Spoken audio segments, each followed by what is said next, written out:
भूखा राजा और गरीब किसान की कहानी।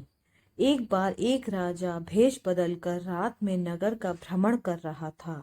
अचानक वर्षा होने लगी। उसने एक मकान का दरवाजा खटखटाया। अंदर जाकर राजा ने गृहस्वामी से कहा, मैं कई दिनों से भूखा हूँ। भूख के मारे मेरे प्राण निकल रहे हैं।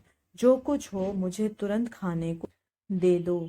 गृहस्वामी स्वयं अपनी पत्नी व बच्चों सहित 3 दिन से भूखा था। घर में अन्न का एक दाना तक न था। वह बड़े धर्म संकट में पड़ गया।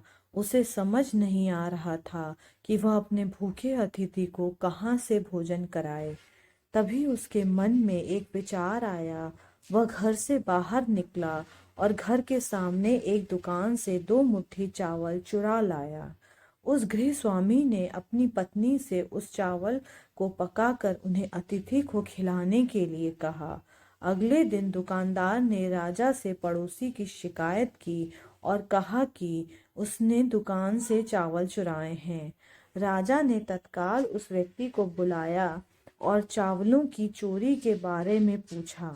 उस व्यक्ति ने अपना अपराध स्वीकार करते हुए बीती रात की पूरी घटना सुना दी। हाथ जोड़कर कहा, महाराज, मेरा परिवार स्वयं का 3 दिन से भूखा था। मैंने अपने लिए चोरी नहीं की और न ही कभी करता। चाहे प्राण निकल जाते, परंतु आधी रात में घर पर आए अतिथि को भूखा नहीं देख सकता था। राजा यह सुनकर बहुत दुखी हुआ। उसने बताया कि अतिथि वह स्वयं था। फिर उसने उस दुकानदार को बुलवाया और पूछा कि क्या उसने अपनी दुकान से पड़ोसी को रात में चावल चुराते हुए देखा था। दुकानदार ने कहा, हाँ। कहने पर राजा ने कहा, इस घटना के लिए प्रथम दोषी मैं स्वयं हूँ।